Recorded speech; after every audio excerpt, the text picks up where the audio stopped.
Welcome to Tools, Tech, and Gear. I'm Seth. Today I have the Nemo Tensor long wide insulated camping pad. I have just purchased this a week ago and I slept on it 2 different nights so I could give you my personal thoughts on this camping pad. So let's go ahead and unbox it and dive into some of its features.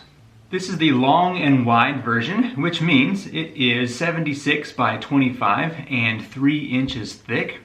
That's 193 by 64 by 8 centimeters. The R value is 3.5, which means this is a 4-season camping pad. The weight is 21 ounces, so just under 2 pounds. The pack size is quite impressive, 9.5 inch by 3.5 inch, or 24 by 9 centimeters. And the thickness is 3 inch, and I have slept on it now 2 different nights. The fabric is 20D polyester, and it has a nice finish so that it's not very loud, which is really nice whenever you're trying to sleep. And this is considered an ultralight or minimalist sleeping pad, so you do have to blow it up, but it comes with the really awesome sack that allows you to fill this up, which we'll be testing out here in a minute. It has what Nemo calls the space frame baffles, and it's got the space blanket inside, which whenever you're sleeping on this, you actually feel the heat pretty quick. Quite impressive. I've already spent 2 nights on this, and I have to say I am impressed. Let's go ahead and open it up, and I will show you its features so you can determine for yourself whether or not this is a good purchase.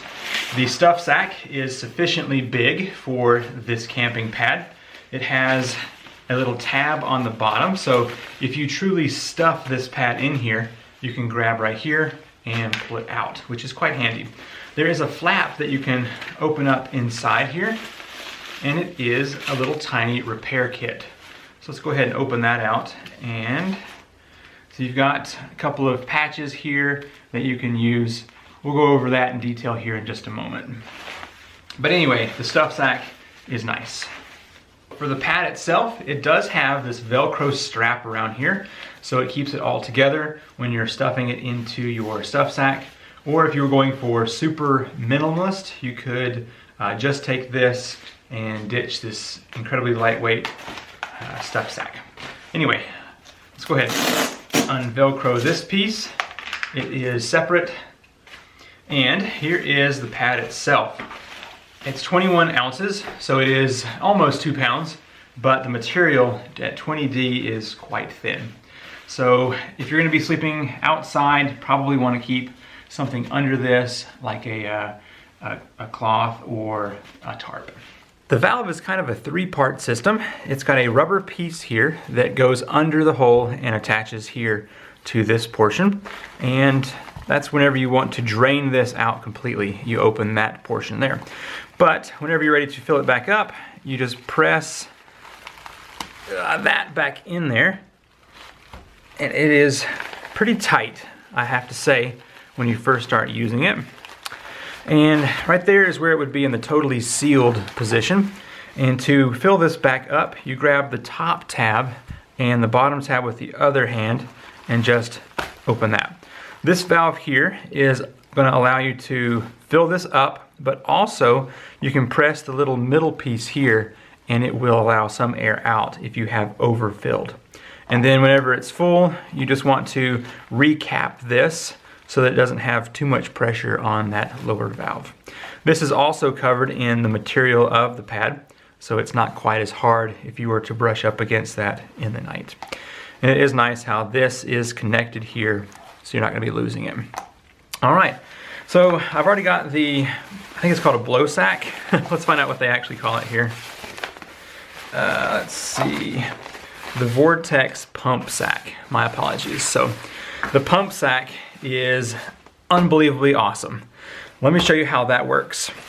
So you push this into your valve here, as it says with those arrows, and let's just go ahead and do it. So I've got the valve open here, and I'm gonna take that right there and just press it into the open valve. Okay, just like that. So our lungs are only able to hold a certain amount of air, and it would take probably, oh gosh, I don't know, 40 breaths to fill this thing. But with this sack, all you have to do is kind of just hold it up a little bit. And when you start blowing into it you step back maybe 6 to 8 inches, and it fills way up. See that? That's way more air than your lungs can hold in a single breath. So just blowing into it caused the expansion of the side. So now you just simply push this down, and it's gonna push all that air into your pad way quicker than you could ever blow this up just with using your lungs. So then you open this piece back up again, and it's got kind of a rubberized closure. It's really sticky on one side. So when you blow into this, you bring it closed together and then you just fold it over a couple of times, and that makes a tight enough seal that most of the air, if not all of it, is going to go into the pad. I found that if you kind of hold up a little bit, it allows that valve to have easier access to the air.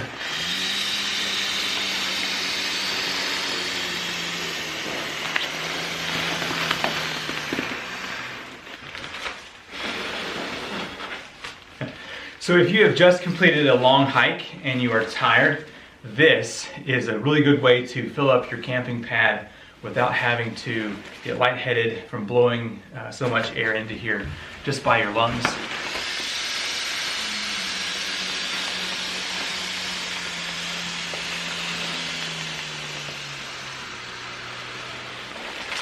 So before I put too much air in here, I want to show you what we can from inside the valve. So you can see, I don't know if you can hear this or not, there's that space blanket double layer. Once it's full and you lay on this, you don't really hear that, which is great. But let's take a close look into this valve so you can see that space blanket.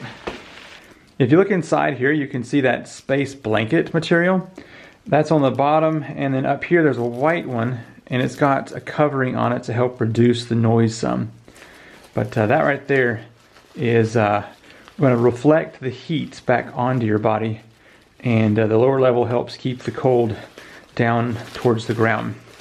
When you go to take the sack off, sometimes you just want to pull everything and you end up letting all the air out. So you actually have to hold this lower tab and then grab really tight up under the sack, and just pull that out. No big deal. And then I like to make sure that top tab is installed there. And with this, you can just fold it back up and store it back in the stuff sack or wherever you feel comfortable with it. This does add weight, but I think it is super nice to have.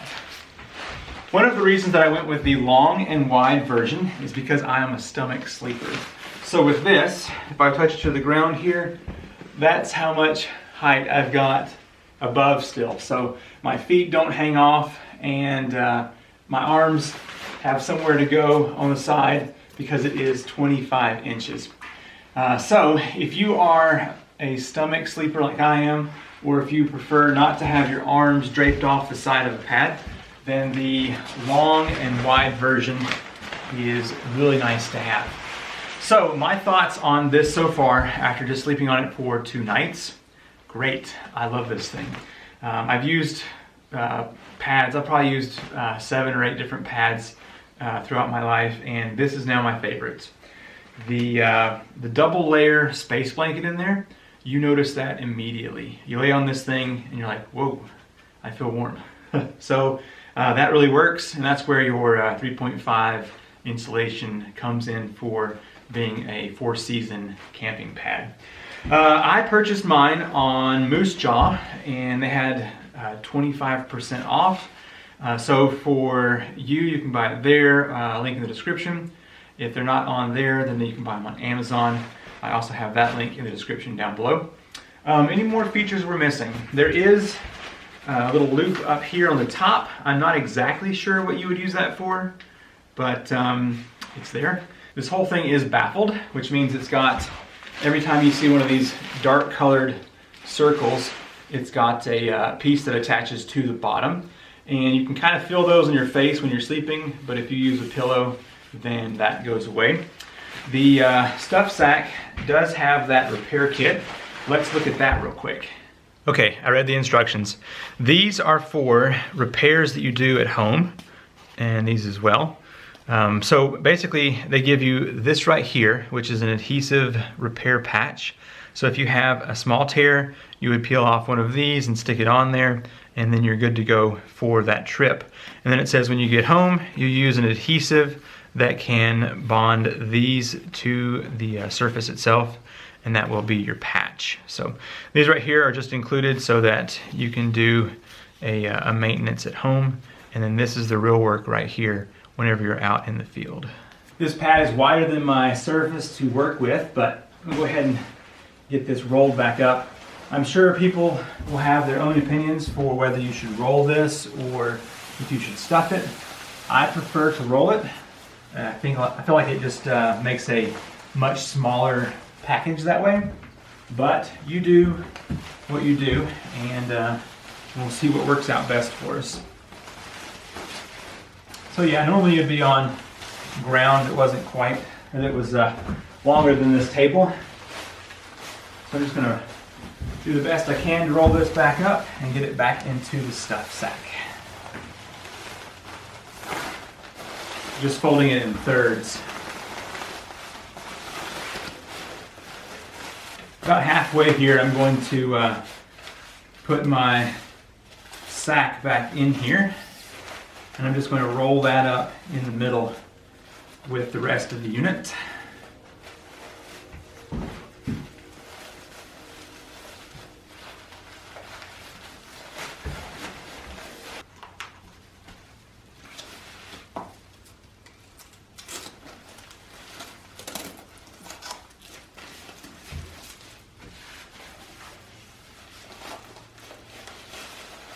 Moment of truth. Let's see how well I did. Not too good. Anyway, a little practice and I'll be able to get that back in its stuff sack, no problem. I hope this video has helped you determine whether you're going to get this camping pad or not. I am impressed with it, and I will be using it here pretty soon on my next camping trip.